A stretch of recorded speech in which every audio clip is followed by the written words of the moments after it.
Amal ini terwujud karena orang-orang yang tidak terkenal. Ada tokoh-tokoh di balik layar sehingga jadi acara program besar ini. Tapi yang tampil ke depan Abdul Somad. Gambar yang paling besar di baliho gambar saya. Sampai lubang hidung tuh sebesar terowongan Mina.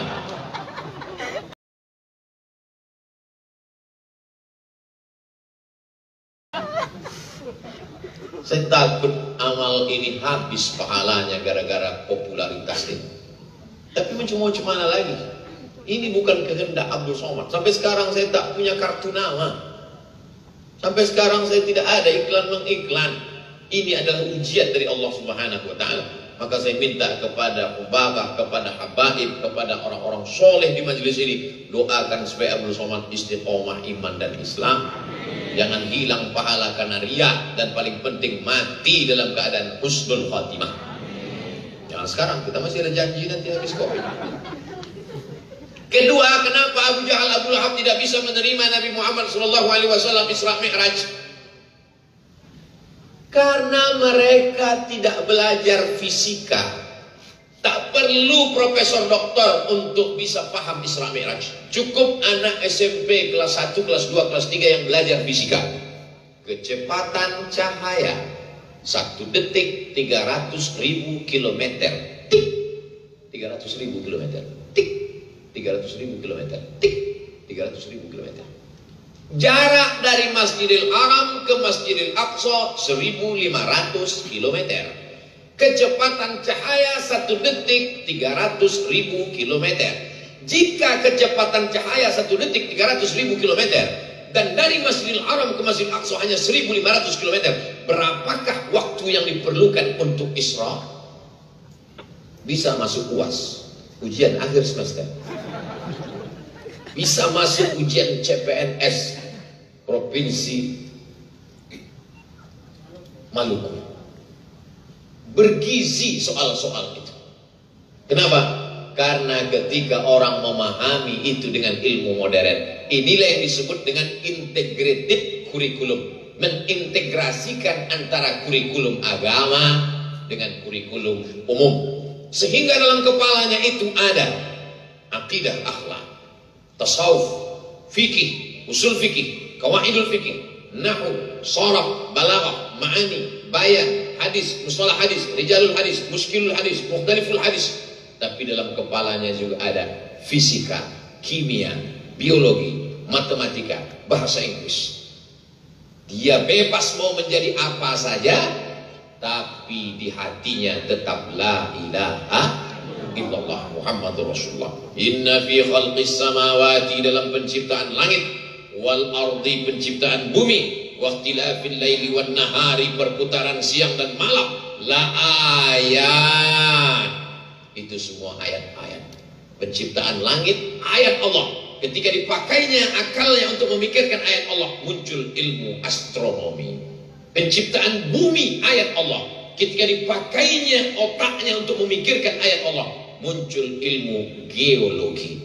Perputaran siang dan malam, ayat Allah. Ketika dia pakai akalnya untuk memikirkan itu, muncul ilmu meteorologi, klimatologi, dan geofisika. Anggota tubuhnya ini ayat-ayat. Wa fil ardi ayatun lil muqinin. Di permukaan bumi ini ada ayat-ayat Allah. Wa fi anfusikum afala tubsirun. Di dalam dirimu mengapa tak kau lihat? Kalau dia kaji ayat-ayat Allah dalam dirinya, maka dia sedang meneliti ilmu anatomi tubuh. Kalau dia kaji ayat-ayat Al-Quran, dia akan jadi ahli tafsir. Kalau dia kaji ayat-ayat kasih sayang, dia akan menjadi penulis novel ayat-ayat cinta. Tidak lepas dari kedekatan dengan Allah Subhanahu wa Ta'ala. Abu Jahal, Abu Lahab tidak sampai nalarnya ke sana karena dia tidak belajar ilmu-ilmu modern. Anak-anak kita sudah hafal Al-Quran, ada yang juz 30, sudah menghatamkan bacaan Al-Quran. Nanti terserah dia mau sekolah kemana. Ceramah saya di Universitas Islam Indonesia Yogyakarta, ketemu dengan Bapak Rektor. Kata Pak Rektor Ustadz Abdul Somad, siapa saja anak yang hafal Quran 30 juz, maka dia diberikan beasiswa full plus uang saku Diberitakan anak-anak yang paling banyak di fakultas kedokteran adalah anak-anak penghafal Quran. Allahu Akbar. Dia bisa jadi polisi, dia bisa jadi tentara, dia bisa jadi apapun. Insya Allah kalau hafal Quran dia tidak akan korupsi. Kalau hafal Quran dia tidak akan selingkuh. Kalau hafal Quran dia tidak akan berpikir macam-macam. Al-Quran menjaga dia. Apa kata Sayyidina Ali? Al-malu wal-ilmu. Apa beda harta dengan ilmu? Al-ilmu yahrusuka wal malu anta tahrusuhu. Ilmu menjaga engkau, harta itu engkau yang menjaganya. Mereka sudah dapat ilmu, ilmu itu menjaga mereka. Kita ilmu tak ada, harta pun tak punya, dua-dua tak ada. Mudah-mudahan mereka diberikan Allah dua-duanya insyaallah. Amin ya rabbal alamin. Ketiga, kenapa Abu Jahal, Abu Lahab sulit untuk memahami Isra Mi'raj? Karena mereka adalah tak memahami makna asra. Abdul Somad Sara, Sara Abdul Somad, Sara yasiru Abdul Somad berjalan. Tapi bunyi ayat itu bukan Sara. Subhanalladzi asra, Maha suci Allah yang memperjalankan.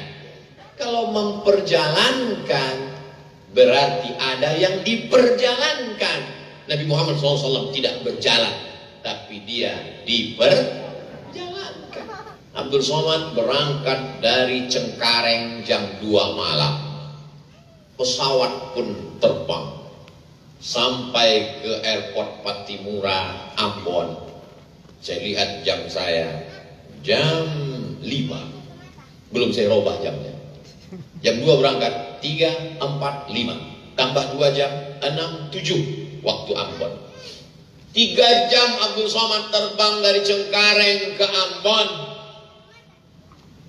Rupanya di dalam pesawat itu antara satu kaca dengan kaca jendela itu 2, ada kaca luar, ada kaca dalam. Rupanya ada nyamuk yang menyusup ke dalam. Kenapa nyamuk bisa menyusup? Karena mereka tidak ada cek anti rapid test. Bisa nyamuk itu masuk ke dalam.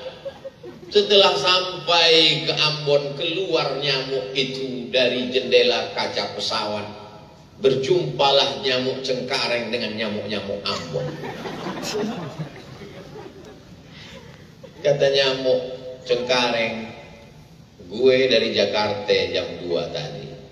Sekarang sudah sampai jam 7 waktu Ambon. Maka ketawalah semua nyamuk-nyamuk di Ambon dan di Maluku. Karena dalam sejarah nyamuk tidak ada nyamuk yang bisa terbang dari Pulau Jawa sampai ke kepulauan ini, di bumi raja-raja ini, yang bisa terbang dalam 3 jam. Kenapa? Karena nyamuk ini menyangka bahwa dia terbang dengan sayapnya yang lemah. Mereka tidak tahu bahwa dia terbang dengan sayap besi. Minyaknya minyak pesawat. Tidak sampai logika Abu Jahal, Abu Lahab untuk menangkap peristiwa itu. Maka sulit dia. Maka anak-anak kita diajarkan ilmu-ilmu, tidak hanya ilmu agama, tidak hanya iman yang kuat, tapi juga ilmu rasional. Maka kita diajarkan Rabbana atina fid dunya hasanah wa fil akhirati hasanah wa qina adzabannar. Ini untuk ibu bapak yang mana tahu nanti anaknya nanya setelah 27 Rajab di mana-mana acara Isra Mi'raj. Papa, mama, ini apa nama acaranya? Isra Mi'raj. Isra Mi'raj itu apa? Nabi Muhammad dari Masjidil Haram ke naik ke Sidratul Muntaha. Kok bisa? Memang dia Superman? Dia tidak berjalan anakku, dia diperjalankan. Sama seperti semut yang tadi masuk ke dalam rambutan yang ibu bawa dari pasar. Kalau nyamuk samut itu mana bisa dia berjalan kaki, tapi kalau dia dibawa dia sampai. Sesungguhnya perumpamaan itu adalah untuk memudahkan memahami teks ayat-ayat hadis-hadis Nabi Muhammad sallallahu alaihi wasallam. Tapi akal ini memang sejengkal. Bambu buluh kalau panjang sejengkal jangan sampai kita pakai untuk mengukur lautan. Maka apa kata pepatah? Kalau galah panjang sejengkal, jangan laut hendak diduga. Tak dapat kau tangkap dengan akal pikiranmu, tapi dengan ilmu pengetahuan dan imanmu kau dapat berkata subhanallah, subhanalladzi asra bi'abdihi, maha suci Allah dari tuduhan-tuduhan yang tidak layak dilontarkan oleh mulut-mulut Abu Jahal dan Abu Lahab. Tapi ada satu orang yang begitu cerita Nabi langsung percaya. Percaya itu bahasa Arabnya shadaqah. Orang yang percaya itu disebut dengan siddiq. Maka di akhir namanya disebut, digelar dia dengan gelaran Abu Bakar As-Siddiq.